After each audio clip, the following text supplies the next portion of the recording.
എക്സാംസിലും വളരെ ക്ലോസ് ആയിട്ടാണ്. ഇപ്പോൾ 2022 മെയിൻസ് ചെയ്തപ്പോഴും അതും ഒരു 4 മാർക്കാണ് മിസ്സാവുന്നത്. എക്സാം എഴുതാൻ പോകുമ്പോൾ എനിക്കറിയാൻ കിട്ടില്ല വട്ടം. ഞാൻ ഗിവ് അപ്പ് ചെയ്തു. കാരണം ഇനി ചിലപ്പോൾ എഴുതുമായിരിക്കും, പക്ഷേ മുന്നോട്ട് പോകില്ല എന്ന് വിചാരിച്ച സിറ്റുവേഷനിലാണ് ഞാൻ വീണ്ടും എക്സാം എഴുതി തുടങ്ങിയത്. ശരിക്കും സാറിൻ്റെ ഒരു ഒബ്സർവേഷനിൽ വൈശാഖ് ഒരു ബാക്ക് ബെഞ്ചർ ആസ്പിറൻ്റ് ആയിരുന്നോ? അക്കാഡമിക്കലി എടുത്തു കഴിഞ്ഞാൽ അങ്ങനെ തന്നെയാണ്.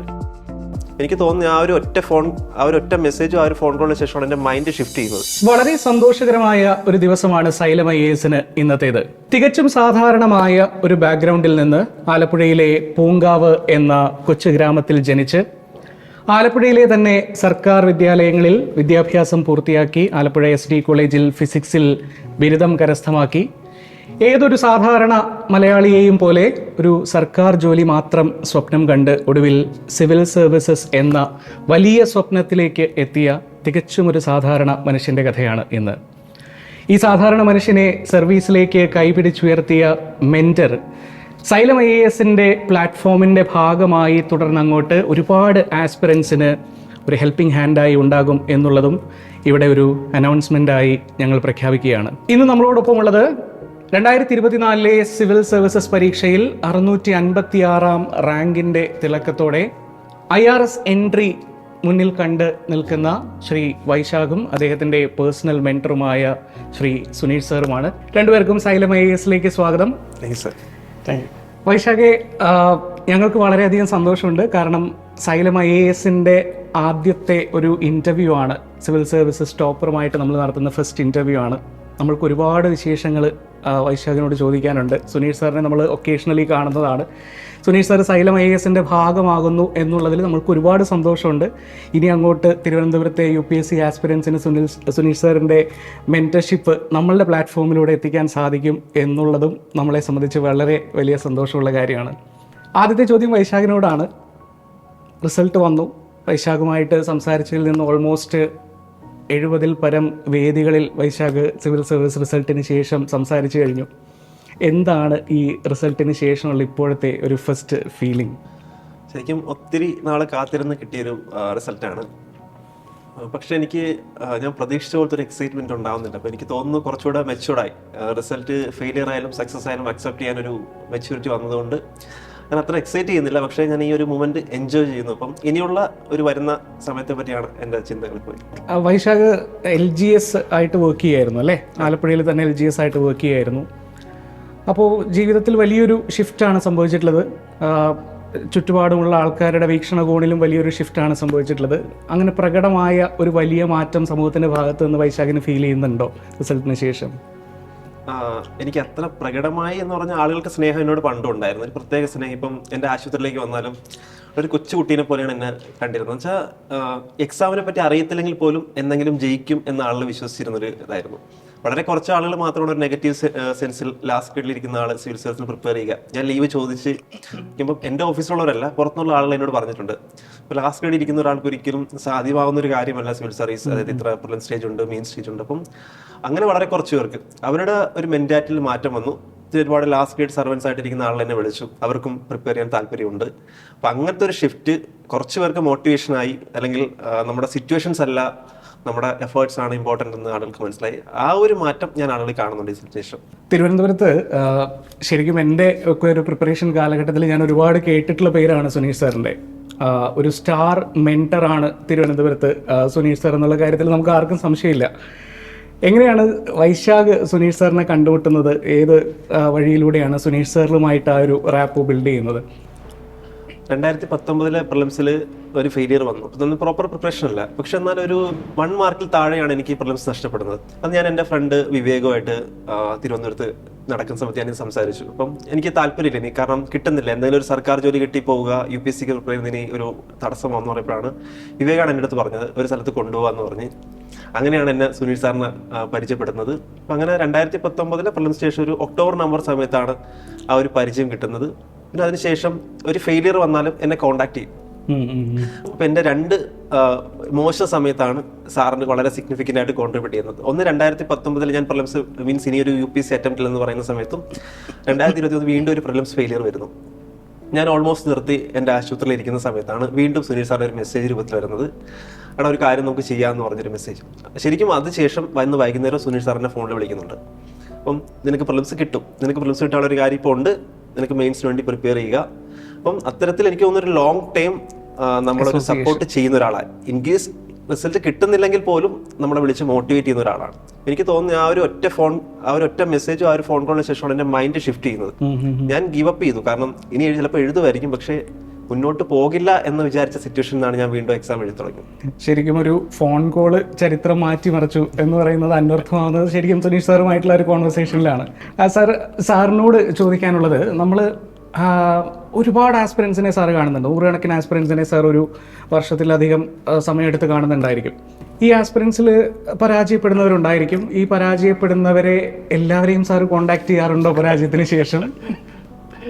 ഇല്ല, അങ്ങനെ എല്ലാവരും ഇങ്ങനെ വിളിക്കാറില്ല. ഇപ്പം ഒരാള് എക്സാമിന് തോക്കുന്നു, തിരിച്ചു പോകുന്നു, അപ്പൊ നമ്മൾ വിളിച്ചിട്ട് വരാൻ പറയാന്ന് പറഞ്ഞാൽ വലിയൊരു ഉത്തരവാദിത്തമാണ്. അതെ അതെ അതെ, ഒരു വർഷം നീണ്ടു നിൽക്കുന്ന പ്രിപ്പറേഷൻ. തീർച്ചയായിട്ടും. ഇവിടെ നീങ്ങുക ശരിയാക്കാം എന്ന് പറയുമ്പോഴേക്കും അടുത്ത വർഷം കിട്ടിയില്ല എന്ത് ചെയ്യും? ഇത്തവണ തന്നെ കിട്ടിയപ്പോ വൈശാഖത്രയും പറയുന്നുണ്ട്, കിട്ടിയില്ലായിരുന്നെങ്കിലോ ആ കാലിൽ ഒരു വർഷം കൂടെ കളഞ്ഞെന്ന് പറയുന്നത്. അപ്പം വൈശാഖിന്റെ കാര്യത്തിൽ വിളിക്കാൻ 2-3 കാരണങ്ങളുണ്ടായിരുന്നു. ഒന്ന്, കഴിഞ്ഞ മെയിൻസിന് വൈശാഖിന്റെ മെന്റർഷിപ്പ് ഞാനാണ് കൊടുത്തത്. അപ്പം എക്സാം എഴുതാൻ പോകുമ്പോൾ എനിക്കറിയാൻ കിട്ടില്ല, ആ വട്ടം കിട്ടാതിരിക്കാനാണ് സാധ്യത. പക്ഷെ ആദ്യത്തെ ദിവസം വന്ന് മെയിൻസ് എഴുതി തുടങ്ങിയ വൈശാഖും അവസാന മെയിൻസിന് മുമ്പ് മോക്ക് ടെസ്റ്റ് എടുക്കുന്ന വൈശാഖും തമ്മിൽ ഒരു വലിയ മാറ്റം ഉണ്ടായിരുന്നു. അതായത് ഗിവൺ ഇനഫ് ടൈം ആ വട്ടം ക്ലിയർ ചെയ്യേണ്ടതാ. പക്ഷെ ജസ്റ്റ് മാർക്കിന് പോകുന്നത് തന്നെ ഞാൻ കരുതിയത് ജസ്റ്റ് പോവുകയും ചെയ്തു.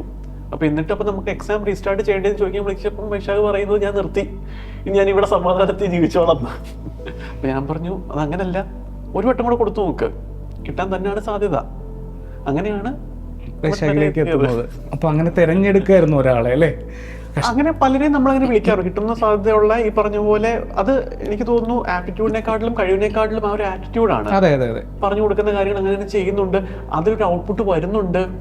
ഒരുപാട് പേര് വർക്ക് ചെയ്യുന്നവരുണ്ടായിരിക്കും അല്ലേ, വളരെ ഹാർഡ് വർക്കിംഗ് ആയിട്ടുള്ള ഒരുപാട് പേരുണ്ടായിരിക്കും. പക്ഷെ നമ്മൾ പറയുന്ന കാര്യങ്ങൾ ഹാർഡ് വർക്കിംഗ് എന്ന് പറയുമ്പോഴേ നമ്മളിപ്പോ ഒരു കാര്യം പറയുന്നു, അത് ട്രസ്റ്റ് ചെയ്ത ഒരു കൺവിക്ഷനിൽ വർക്ക് ചെയ്യുന്നതിന് കുറവാണ്. അങ്ങനെ എല്ലാവരും ചെയ്യില്ല. പക്ഷെ വൈശാഖ് നമ്മളാ പറഞ്ഞു കൊടുക്കുന്ന കാര്യത്തിൽ 100% കമ്മിറ്റഡ് ആയിട്ട് ചെയ്യുമായിരുന്നു. ആ ഒരു ഫാസറ്റ് വൈശാഖിൽ കണ്ടു. അതെ മീൻസ് റിജിഡിറ്റി ആണ് ആളുകളുടെ ഗ്രോത്തിനെ തടസ്സപ്പെടുത്തുന്നത്. അതില്ലാത്തവരെ നമുക്ക് എങ്ങനെ വേണമെങ്കിലും കൊണ്ടുവരാം. വൈശാഖ് അങ്ങനെ ഒരാളായിരുന്നു. വൈശാഖിനെ നമുക്ക് എങ്ങനെ വേണമെങ്കിലും കൊണ്ടുപോകാമായിരുന്നു. അപ്പൊ അതുകൊണ്ടാണ് ഞാൻ തിരിച്ചു വാ മകനെ. വൈശാഖിനെ സംബന്ധിച്ച് ഏറ്റവും രസകരമായിട്ട് തോന്നിയത് വൈശാഖ് ഒരു LGS ബാക്ക്ഗ്രൗണ്ടിൽ നിന്ന് സർവീസിലേക്ക് എത്തി എന്നുള്ളതാണ്.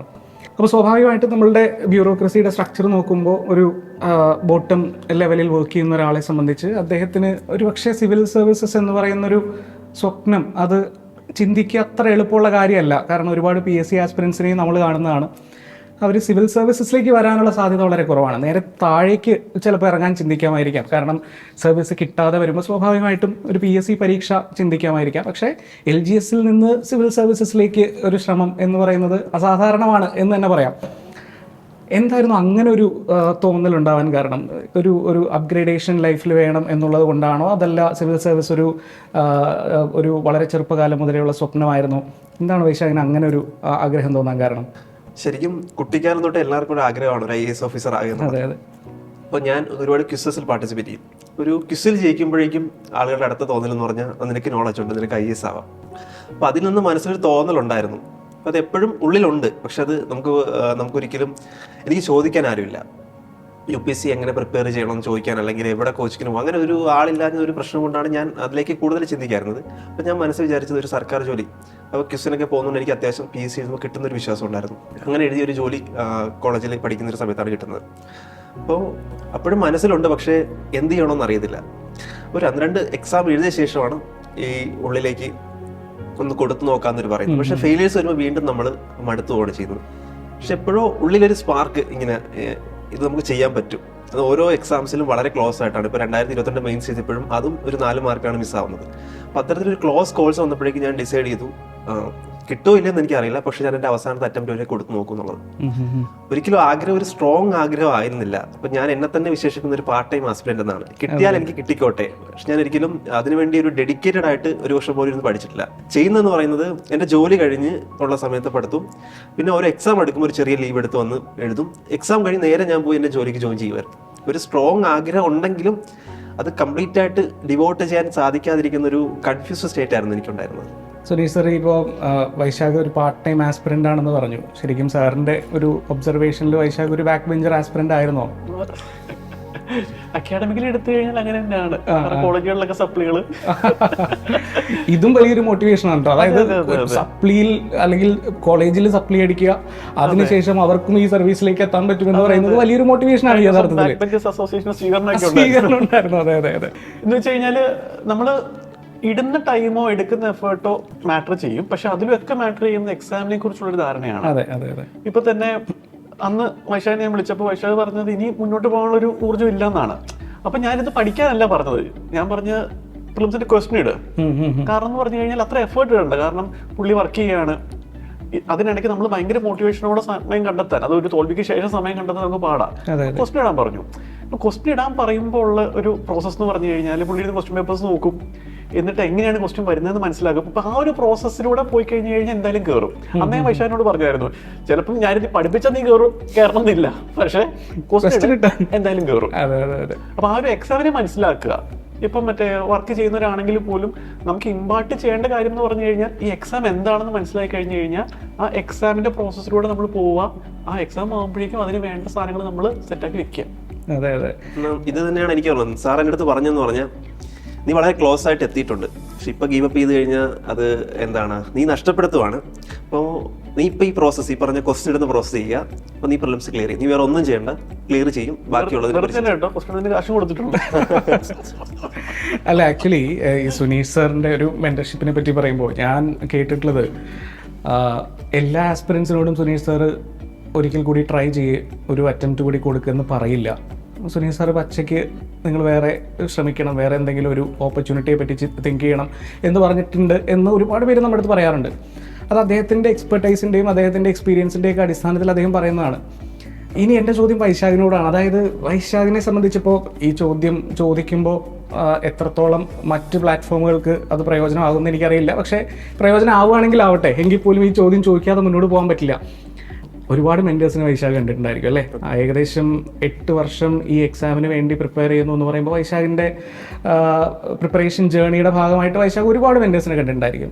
എന്താണ് ഈ സുനീഷ് സാറിൽ മാത്രം കണ്ടിട്ടുള്ള ഒരു യുണീക്ക് ഒരു എലമെൻ്റ് എന്താണ്? ഈ ഒരു മെൻറ്റർഷിപ്പ് ഒരു അരീനയിലേക്ക് വരുമ്പോൾ എങ്ങനെയാണ് സുനീഷ് സാർ ഡിഫറെൻ്റ് ആവുന്നത്? എങ്ങനെയാണ്? മോശമാണെങ്കിൽ പറയണ്ട. ഒരു മേജർ സംഭവം എനിക്ക് ഫീൽ ചെയ്യാന്ന് പറഞ്ഞാൽ, നമുക്ക് പെട്ടെന്ന് ആളുടെ അടുത്തേക്ക് എത്താം. അങ്ങനെ ഒരിക്കലും ഒരു ടൈം ഷെഡ്യൂൾ വെച്ച്, ഇപ്പോൾ ഞാൻ പലയിടത്തും എനിക്ക് അനുഭവം ഉണ്ടായിട്ടുള്ളതെന്ന് പറഞ്ഞാൽ, മെൻറ്ററിൻ്റെ അടുത്ത് കാണാൻ അരമണിക്കൂർ എന്തെങ്കിലും ചോദിക്കാണ്ട് നമുക്ക് ഷെഡ്യൂൾ വെച്ച് ചെയ്തൊന്നും ചോദിക്കാൻ പറ്റില്ല. എനി ടൈം ആക്സസിബിൾ ആയിരുന്നു. ഇതിപ്പോൾ ഞാൻ പറഞ്ഞു, ഇപ്പോൾ 8 വർഷം അല്ലെങ്കിൽ 2017 സ്റ്റാർട്ട് ചെയ്തെന്ന് പറഞ്ഞു. പക്ഷെ ഞാൻ എപ്പോഴും പറഞ്ഞാൽ പാർട്ട് ടൈം ആയിട്ട് എനിക്ക് പഠിക്കാൻ പറ്റുള്ളൂ. അന്നും ഞാൻ ഇതിന് വേണ്ടി കംപ്ലീറ്റ് ഡിവോട്ട് ചെയ്യുന്നില്ല, വളരെ കുറച്ച് സമയമാണ്. ഇപ്പം ഈ 2024 സമയത്ത് പോലും ഞാൻ പറഞ്ഞാൽ എൻ്റെ ജോലി കഴിഞ്ഞാൽ ഇങ്ങനെ വരികയാണ്. അപ്പം എനിക്ക് വേണ്ടി ഒരു പ്രത്യേക പ്ലാൻ ചെയ്ത് തരണം, അല്ലെങ്കിൽ എനിക്ക് ഇങ്ങനെ ഉത്തരം കറക്റ്റ് സമയത്തൊന്നും ഷെഡ്യൂൾ സ്റ്റേജ് ചോദിക്കാൻ പറ്റില്ല.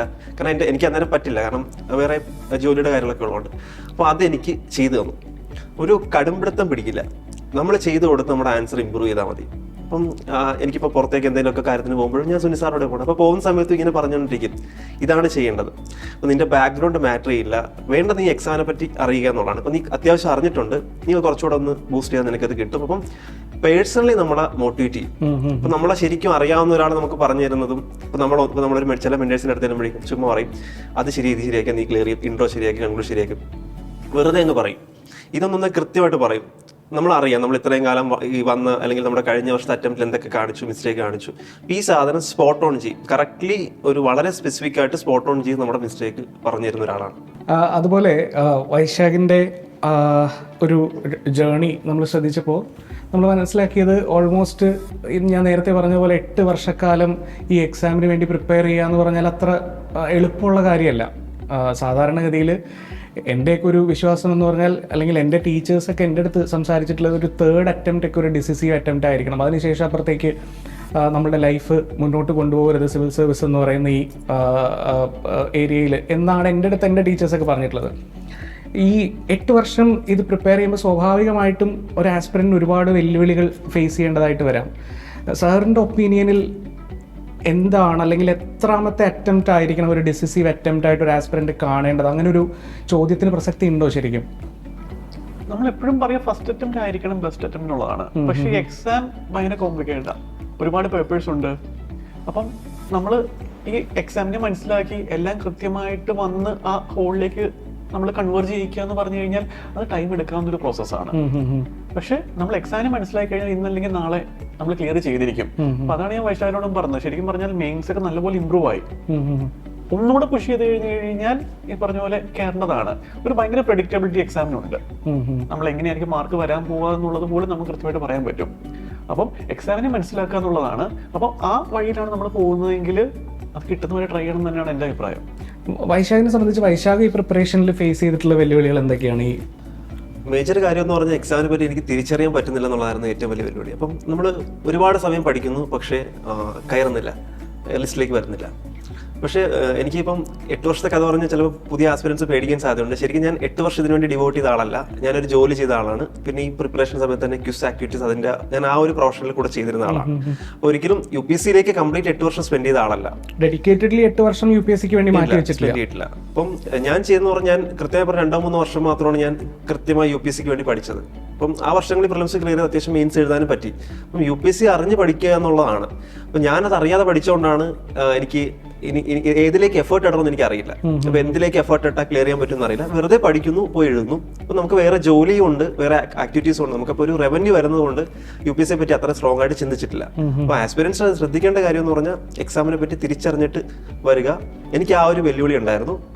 പിന്നെ ഫിനാൻഷ്യലി ഒബിയസ്ലി ഒരു മിഡിൽ ക്ലാസ്സിൽ നിന്ന് വരുന്നവർക്ക് എന്തായാലും ഫിനാൻഷ്യൽ ഉണ്ടാവും. അപ്പൊ അതിനും നമ്മൾ പഠിക്കുന്ന കണ്ട് സഹായിക്കുന്ന ആളുകളുണ്ടായിരുന്നു. പിന്നെ നമ്മുടെ ചുറ്റും നിൽക്കുന്ന ആളുകളുടെ ചോദ്യങ്ങൾ എങ്ങനെ നേരിടുക എന്നുള്ളതാണ് അടുത്ത.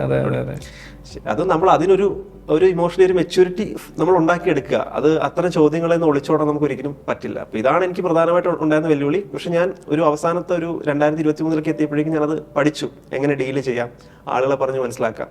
പക്ഷേ UPSC സിലബസിനെ UPSC എക്സാമിനെ പറ്റി നല്ല ധാരണയുള്ള ആൾക്കാരായിരിക്കും എന്റെ നാട്ടുകാർ. ഞാൻ അവരെല്ലാം പഠിപ്പിച്ചിട്ടുണ്ട്. അത് രസകരമാണല്ലേ. സുനിൽ സാർ, നമ്മൾ ആക്ച്വലി ഈ വൈശാഖിൻ്റെ ബാക്ക്ഗ്രൗണ്ട് ചെക്ക് ചെയ്യുമ്പോഴേക്കും വൈശാഖ് PSC എക്സാം ക്ലിയർ ചെയ്തിട്ടുള്ള ആളാണ്, UPSC എക്സാമും ക്ലിയർ ചെയ്തിട്ടുള്ള ആളാണ്. ഈ 2 എക്സാമുകളും ക്ലിയർ ചെയ്യാൻ പറ്റുക എന്ന് പറഞ്ഞാൽ അതെല്ലാവർക്കും പറ്റുന്ന കാര്യമല്ല, ഇത് കുറച്ച് ബുദ്ധിമുട്ടുള്ള കാര്യമാണ്. സാറിൻ്റെ ഒരു ഒപ്പീനിയനിൽ ഈ PSC ആസ്പിറൻസിന് ഒരു അപ്ഗ്രേഡേഷനിലേക്ക് വന്ന് UPSC ക്ലിയർ ചെയ്യുക എന്ന് പറഞ്ഞാൽ അത് എത്രത്തോളം? തീർച്ചയായിട്ടും അത് ഒരു വലിയൊരു സാധ്യതയും കൂടിയാണത്. ഇപ്പം PSC എന്ന് പറഞ്ഞാൽ ഫാക്ച്വൽ ആയിട്ടുള്ള കാര്യങ്ങളാണ്. ഇപ്പം ഒരു ഉദാഹരണത്തിന് ഇപ്പം പ്രസിഡന്റ് എന്ന് പറഞ്ഞു കഴിഞ്ഞാൽ ഏത് ആർട്ടിക്കിളാണ്, എന്തൊക്കെയാണ് പുള്ളിയുടെ പവേഴ്സ് എന്നുള്ളത് PSC ആസ്പിരൻസ് പഠിക്കണം. UPSC എന്ന് പറയുമ്പോൾ അതിന്റെ കുറച്ചുകൂടി ഒരു അനലിറ്റിക്കൽ സൈഡാണ്. ശരിക്കും പറഞ്ഞു കഴിഞ്ഞാൽ ഇപ്പൊ വൈശാഖ് ആദ്യമായിട്ട് എഴുതാൻ വരുമ്പോൾ തന്നെ കണ്ടന്റിന്റെ കാര്യത്തിൽ ഒരു പ്രശ്നം ഇല്ലായിരുന്നു. കാരണം PSC ഓൾറെഡി അതൊക്കെ പഠിച്ചിട്ടുണ്ടായിരുന്നു. അതിനൊരു അനലിറ്റിക്കൽ ആസ്പെക്ട് ആൻസർ ഉണ്ടാക്കുക എന്നുള്ളത് മാത്രമായിരുന്നു നമ്മുടെ ഒരു വർക്ക്. അപ്പം ശരിക്കും സീരിയസ് ആയിട്ട് ഇപ്പം PSC പഠിച്ച ഒരാളാണെങ്കിൽ നമുക്ക് പെട്ടെന്ന് UPSC-യിലേക്ക് ട്രാൻസിഷൻ വരാവുന്നതേ ഉള്ളൂ. അതെ അല്ലേ. വൈശാഖിന്റെ ഒരു ഒപ്പീനിയൻ എങ്ങനെയാണ് ഈ PSC പ്രിപ്പറേഷനോ അല്ലെങ്കിൽ PSC എഴുതി സർവീസിൽ കയറിയത് UPSC-യെ എങ്ങനെയാണ് സപ്പോർട്ട് ചെയ്തിട്ടുണ്ട്? ശരിക്കും അത് പ്രധാനമായിട്ടും നമ്മുടെ പ്രിലിംസിലാണ് ആ സപ്പോർട്ട് ഉണ്ടാകുന്നത്. കാരണം നമ്മുടെ ഒരു കണ്ടന്റ് ഉണ്ടെങ്കിൽ നമുക്ക് അത്യാവശ്യം ക്വസ്റ്റ്യൻസ് പ്രിലിംസിൽ നമുക്ക് കറക്റ്റ് ആക്കാൻ പറ്റും. അപ്പം എല്ലാവരും ചെയ്യുന്ന പ്രശ്നം എന്ന് പറഞ്ഞാൽ നമ്മൾ ഈ ഒരെണ്ണത്തിൽ മാത്രമായിട്ട് ഫോക്കസ് ചെയ്ത് ഇപ്പൊ UPSC പഠിക്കുന്ന ആളുകൾ ഒത്തിരി പേര് PSC എക്സാം ക്ലിയർ ചെയ്യുന്നുണ്ട്. അർത്ഥം എന്ന് പറഞ്ഞാൽ ഇപ്പോഴത്തെ PSC-യുടെ പാറ്റേൺ കൂടെ നോക്കിക്കഴിഞ്ഞാൽ നമുക്ക് മനസ്സിലാവും. നമ്മുടെ സിവിൽ സർവീസ് പ്രിലിംസ് എഴുതുന്ന കുറേയധികം ടൈപ്പ് ഓഫ് ക്വസ്റ്റ്യൻസ് വരുന്നുണ്ട്. നമ്മൾ വായിക്കുന്ന പുസ്തകങ്ങൾ വേറെ കുറെ സെയിം ആണ്. അപ്പോൾ എനിക്ക് തോന്നുന്നത് അത് പഠിക്കുന്ന ആളുകൾക്ക് ഉറപ്പായിട്ടും ഒന്ന് എക്സാമിനെ കുറിച്ച് മനസ്സിലാക്കി കഴിഞ്ഞാൽ വരാൻ പറ്റും. പിന്നെ ജോലി സമയം കഴിഞ്ഞ് നമുക്ക് പഠിക്കാൻ ഓപ്ഷൻസ് ഉണ്ട്, നമുക്ക് മനസ്സുണ്ടെങ്കിൽ. അപ്പോൾ അത് എല്ലാവരും സീരിയസ് ആയിട്ട് ചിന്തിക്കേണ്ട ഒരു കാര്യമാണെന്ന് തോന്നിയിട്ടുണ്ട്. കാരണം നമ്മൾ ഒരു നന്നായിട്ട് കഴിവുള്ള ഒരാൾ ചിലപ്പോൾ ഒരു LDC-യിലോ മറ്റ് പോസ്റ്റോ ഇരുന്ന് ഒതുങ്ങി പോകേണ്ട ആളുകളല്ലായിരിക്കും. അവർക്ക് അതിന് മുകളിൽ ചെയ്യാൻ കഴിവുള്ളവരുണ്ട്. എനിക്ക് ഒത്തിരി ആളുകൾ അങ്ങനെ അറിയാം. അവർ നന്നായി പഠിക്കുന്നവരായിരിക്കും, അക്കാഡമിക്കലി സ്ട്രോങ് ആയിരിക്കും. പക്ഷെ ഒരു എക്സാം കിട്ടിക്കഴിഞ്ഞാൽ സ്വയം ലിമിറ്റ് ചെയ്യുന്നു. സ്വയം ലിമിറ്റ് ചെയ്യാതെ അവിടെ ഇരുന്നുകൊണ്ട് തന്നെ പഠിച്ച് നമുക്കൊരു ഹയർ പുതിയ ചിന്തകൾ ഉണ്ടാക്കി കൊടുക്കുക. അപ്പോൾ ഒരാൾ ക്ലിയർ ചെയ്ത് ഉറപ്പായിട്ടും കൂടുതൽ പേര് അത് മോട്ടിവേറ്റ് ചെയ്യും. ഉറപ്പായിട്ടും അങ്ങനെയുള്ള ആളുകൾ ശ്രമിക്കണമെന്ന് എനിക്കൊരു ഒപ്പീനിയൻ ഉണ്ട്. ഞാനിത് ചോദിക്കും കാരണം കഴിഞ്ഞ ദിവസം നമ്മളുടെ അക്കാഡമിയിൽ വന്നിട്ടുള്ള ഒരു എൻക്വയറി ആയിരുന്നു. അതായത് അദ്ദേഹം ഒരു LD ക്ലർക്കാണ്. അദ്ദേഹത്തിന് UPSC പ്രിപ്പയർ ചെയ്യണമെന്ന് ആഗ്രഹമുണ്ട്. ഓൾറെഡി ഒരു ഇൻസ്റ്റിറ്റ്യൂട്ടിൽ 1 വർഷത്തെ PCM കോഴ്സ് കംപ്ലീറ്റ് ചെയ്തിട്ടുള്ള ആളാണ്. 2 അറ്റംപ്റ്റ് കൊടുത്തു. 2 അറ്റംപ്റ്റിലും പ്രിലിംസ് ക്വാളിഫൈ ചെയ്യാൻ പറ്റിയില്ല. അപ്പോൾ ഇനി എന്ത് ചെയ്യണം, ഇനി ഒരു കോഴ്സ് പർച്ചേസ് ചെയ്യേണ്ട ആവശ്യമുണ്ടോ, അങ്ങനെയൊക്കെ ചോദിച്ചിട്ടാണ് അദ്ദേഹം വരുന്നത്. അപ്പോൾ ഞാൻ ആക്ച്വലി വൈശാഖിൻ്റെ എക്സാമ്പിളാണ് അദ്ദേഹത്തിന് മുമ്പിൽ പറഞ്ഞത്. കാരണം നമ്മൾക്കിതിലും നല്ലൊരു മാതൃക തൽക്കാലം ഇല്ല. അതെ അതെ, ശരിക്കും എല്ലാ വർഷവും ഇപ്പോൾ ഒരു 20-25 കുട്ടികൾ കേരളത്തിൽ കിട്ടുന്നുണ്ടെങ്കിൽ ഇപ്പം നമ്മൾ പറയാറില്ലേ, കുറെ പേര് ഡോക്ടേഴ്സ് കാണും, കുറെ പേര് IIT എന്നുള്ളവർ കാണും, അങ്ങനെ പ്രീമിയം അക്കാഡമിക് ബാക്ക്ഗ്രൗണ്ടിൽ നിന്ന്. ശരിക്കും ഇതുപോലെ തന്നെ വലിയ ഒരു സെഗ്മെന്റ് ആണ് ഈ PSC വർക്ക് ചെയ്യുന്നവർ. എല്ലാ വർഷവും ഒരുപാട് പേര് UPSC ക്ലിയർ ചെയ്യുന്നുണ്ട്. കഴിഞ്ഞ വർഷം ഉണ്ടായിരുന്നു ഒരു 5-6 പേരെങ്കിലും ആ സൈഡിൽ നിന്നുണ്ട്. അപ്പൊ അത് ശരിക്കും പോസിബിൾ ആയിട്ടൊരു കാര്യമാണ്. അതെ അതെ അതെ അതെ. സുനീഷ് സാർ, നമ്മൾ ഫോർമാലിറ്റിയുടെ ആവശ്യമില്ല. കാരണം നമ്മൾ ഈ കൗണ്ട് നോക്കുമ്പോഴേ, ഈ മെന്റേഴ്സ് റാങ്ക് ലിസ്റ്റിൽ എത്തിച്ചിരിക്കുന്ന ആസ്പിറൻസിന്റെ കൗണ്ട് നോക്കുമ്പോൾ ഓൾമോസ്റ്റ് ഒരു 50 പേരിലധികം ഞാൻ കൗണ്ട് ചെയ്തെത്തി സാറിന്റെ മെന്റർഷിപ്പിൽ സർവീസിൽ എത്തിയിട്ടുള്ള ആസ്പിറൻസ്. ഇതിന്റെ ഒരു സീക്രട്ട് എന്താണ് ശരിക്കും? ഇപ്പം ഞാൻ നേരത്തെ പറഞ്ഞ പോലെ ഇതൊരു വലിയൊരു അക്കാഡമിക് എക്സസൈസ് ആയിട്ട് കാണാതിരിക്കുക. ഇപ്പം വൈശാഖ് തന്നെ, വൈശാഖിന്റെ അക്കാഡമിക് ബാക്ക്ഗ്രൗണ്ട് എടുത്തു കഴിഞ്ഞാൽ ഈ പറഞ്ഞ സപ്ലികൾ ഉണ്ടായിരുന്നു, അങ്ങനെ അക്കാഡമിക്കലി ബ്രൈറ്റ് അല്ലായിരുന്നു, പക്ഷെ എക്സാമിനെ മനസ്സിലാക്കി കൊടുക്കാൻ പറ്റി. അപ്പം നമ്മൾ വേണ്ട കാര്യങ്ങൾ വേണ്ട അളവിൽ ചെയ്യുക എന്നുള്ളതാണ്. ഇപ്പോൾ പ്രിലിംസ് നമ്മൾ എത്ര പഠിച്ചു എന്ന് പറഞ്ഞു കഴിഞ്ഞാലും ആ ക്വസ്റ്റ്യൻ ഇങ്ങനെ ആയിരിക്കും എന്ന് മനസ്സിലാകാതെ നമ്മൾ ക്ലിയർ ആവില്ല. അപ്പം മെയിൻസ് ഒരിക്കലും ഫാക്ച്വൽ അല്ല, ക്വസ്റ്റ്യൻസ് മനസ്സിലാക്കി കണ്ടന്റിലേക്ക് മാറ്റുക. ഇപ്പം ഫസ്റ്റ് ടൈം വൈശാഖ് മെയിൻസ് എഴുതിയപ്പോൾ പാരഗ്രാഫ് ഫോർമാറ്റിലായിരുന്നു പലപ്പോഴും ആൻസറുകൾ വന്നുകൊണ്ടിരുന്നത്.